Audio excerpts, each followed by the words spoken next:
Ke informasi lain, pemirsa, menghadapi bulan suci Ramadan, harga cabai di sejumlah daerah terus merangkak naik. Harga cabai rawit merah kini tembus di kisaran Rp90.000 hingga Rp100.000 per kilogram. Selain memberatkan warga, tingginya harga cabai membuat omset pedagang merosot hingga 50%. Menghadapi bulan suci Ramadan, harga cabai di sejumlah daerah terus merangkak naik. Di sejumlah pasar tradisional di Kabupaten Tangerang, Banten, harga cabai rawit merah yang sebelumnya Rp50.000 per kilogram, kini mencapai Rp90.000 per kilogram. Selain harga cabai rawit merah, harga cabai rawit keriting juga naik dari Rp40.000 menjadi Rp80.000. Sementara cabai rawit hijau kini berada di kisaran Rp50.000 hingga Rp60.000 per kilogram, dari sebelumnya hanya Rp30.000 per kilogram. Ini apa Bang? Mungkin menjelang mau puasa Ramadan. Omset turun ya Bang? Omset turun Berapa persen? 50%. Sementara itu di pasar tradisional Rejang Lebong, Bengkulu, kenaikan tertinggi terjadi pada jenis cabai rawit setan dan cabai merah. Harga cabai rawit setan naik dari Rp60.000 per kilogram menjadi Rp100.000 per kilogram. Sementara cabai merah yang tadinya Rp60.000 naik menjadi Rp100.000 per kilogramnya.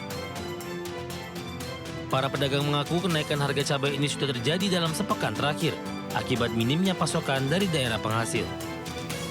Tingginya harga cabai juga membuat daya beli konsumen menurun hingga berimbas kepada omset pedagang yang merosot 50% dari sebelumnya. Kalau cabai merah ini dari 60 sampai ke 100.000. Sekarang berarti 100 ya? 100. Kalau cabai setan memang sudah lama 100. 100. Untuk Kalau cabai hijau dari 30 ke 50. Untuk mengatasi kerugian, pedagang terpaksa mengurangi stok karena khawatir cabai mereka busuk dan tidak laku.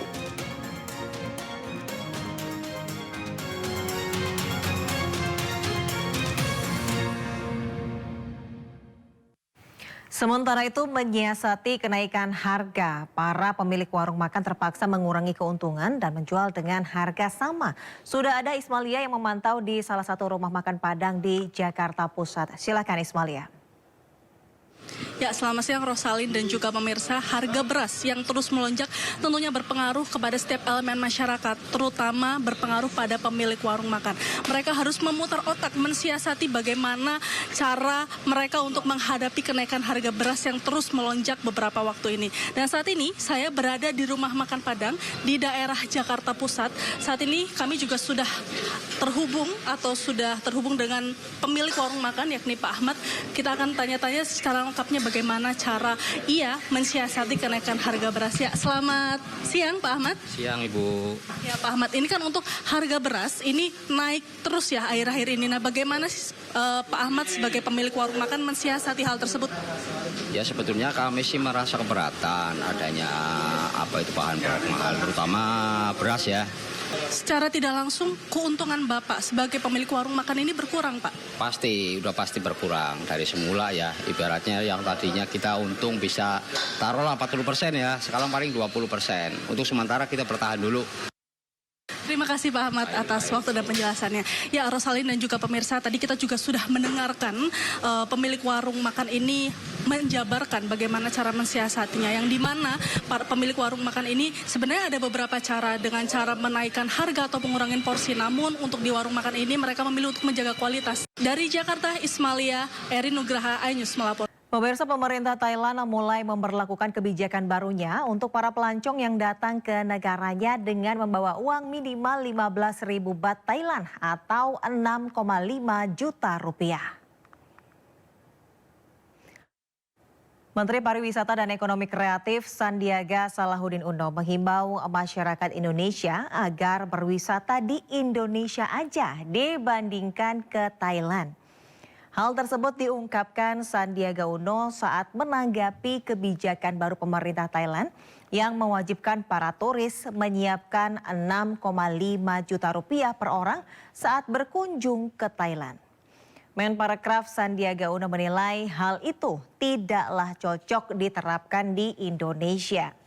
Sandi menegaskan pariwisata tak hanya harus berkualitas, namun harus berinklusif dalam penerapannya.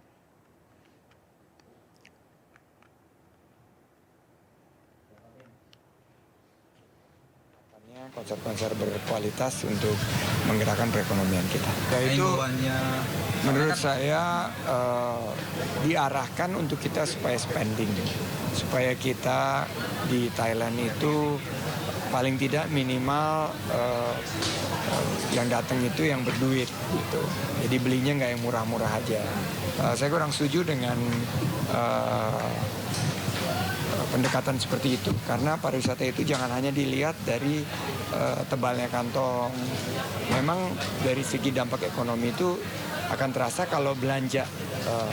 Tapi bagaimana kalau mereka datang juga berwisata untuk event, misalnya dia memberikan ilmunya, memberikan lecture atau memberikan kontribusi pengetahuannya untuk keberlanjutan lingkungan, ikut kegiatan seperti spiritual tourism.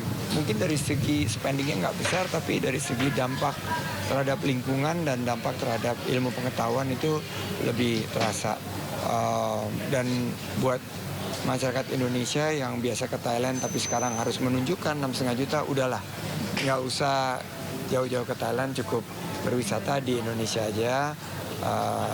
Dan ya kalau nabungnya dan berkaryanya di Indonesia, ya menghabiskannya uangnya juga di Indonesia juga. Presiden Joko Widodo resmi menganugerahkan gelar Jenderal TNI Kehormatan kepada Menteri Pertahanan Prabowo Subianto. Presiden Jokowi menepis pemberian gelar Jenderal TNI Kehormatan kepada Prabowo Subianto sebagai bagian dari transaksi politik. Oleh Presiden Republik Indonesia.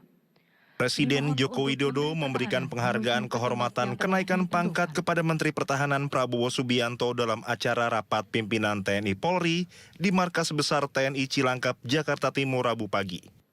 Presiden Jokowi memberikan kenaikan pangkat kepada Prabowo menjadi Jenderal TNI Kehormatan. Sebelumnya, pangkat terakhir Prabowo Subianto adalah Letnan Jenderal TNI Purnawirawan. Presiden Jokowi menuturkan pemberian gelar Jenderal TNI Kehormatan kepada Prabowo Subianto karena telah berbakti kepada bangsa dan negara. Presiden Jokowi pun menanggapi pro kontra yang muncul karena pemberian gelar Jenderal TNI Kehormatan kepada Prabowo Subianto.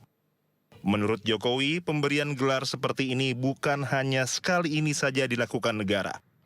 Presiden Jokowi juga membantah pemberian gelar kepada Prabowo sebagai bagian dari transaksi politik.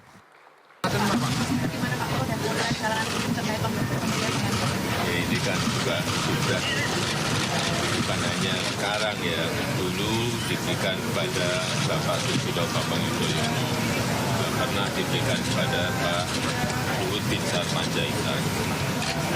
Sesuatu yang sudah biasa di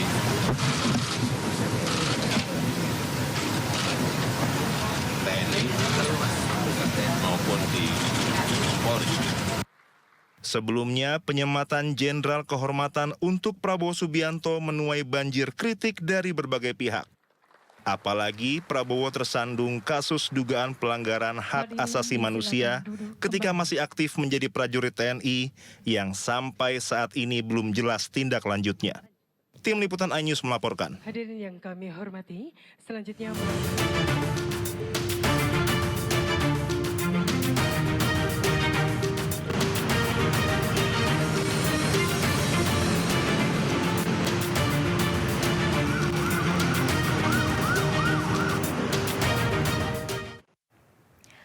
Pemirsa, saatnya kita simak pantauan arus lalu lintas siang ini. Dan kami telah terhubung dengan Bribda Jessica dari NTMC Polri yang kini berada di kawasan Cawang, Jakarta Timur. Selamat siang Bribda Jessica, bagaimana pantauan arus lalu lintas dari tempat Anda melapor? Baik, terima kasih Deswita dan selamat siang pemirsa. Saya Bribda Jessica Renden akan menginformasikan kondisi arus lalu lintas siang hari ini dari kawasan Cawang Uki, Jakarta Timur. Dan untuk kondisi arus lalu lintas dari arah Rawamangun yang akan menuju ke Cililitan sudah terlihat cukup ramai. di mana juga keramaian pada siang hari ini didominasi oleh kendaraan roda 4. Antrian kendaraan juga terjadi dari arah Rawamangun yang akan menuju ke arah Halim. Selepasnya juga masih dalam kondisi mengalir cenderung tersendat. Dan pada kawasan ini banyak terdapat angkutan umum. Kami menghimbau kepada para pengendara untuk dapat berhati-hati dan menjaga jarak aman kendaraan Anda. Dikarenakan masih terdapat beberapa angkutan umum yang berhenti di bahu jalan untuk menaikkan atau menurunkan penumpang. Sedangkan untuk kondisi arus lalu lintas dari arah Halim juga yang akan menuju ke Rawamangun ataupun ke arah Cilitan, saat ini terlihat adanya antrian kendaraan pada saat traffic light. Selepasnya juga masih ramai cenderung tersendat. Kami mengimbau untuk bersabar pada antrian traffic light dengan tidak menerobos antrian traffic light karena pada kawasan ini terdapat adanya pertemuan arus dan juga dengan kondisi arus lalu lintas yang cukup ramai siang hari ini. Begitupun arus lalu lintas dari arah Cilitan yang akan menuju ke arah MT Haryono, terlihat adanya perlambatan percepatan menuju arah MT Haryono di mana pengendara dapat menempuh kecepatan hanya berkisar 30 hingga 40 km per jamnya.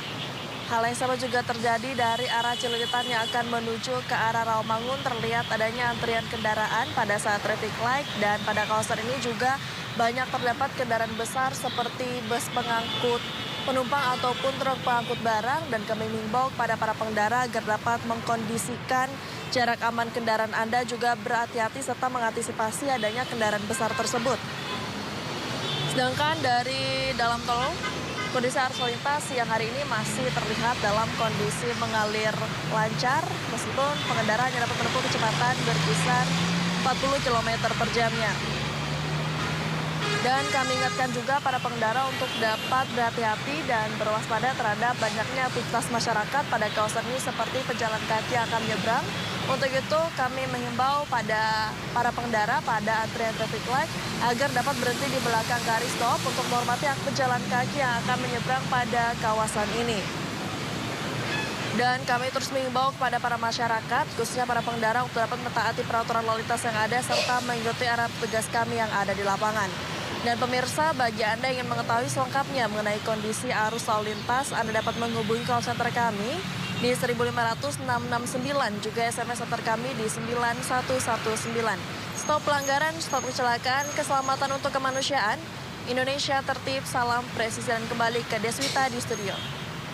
Baik, terima kasih Bribda Jessica atas laporannya dari kawasan Cawang, Jakarta Timur. Selamat bertugas kembali dan salam presisi.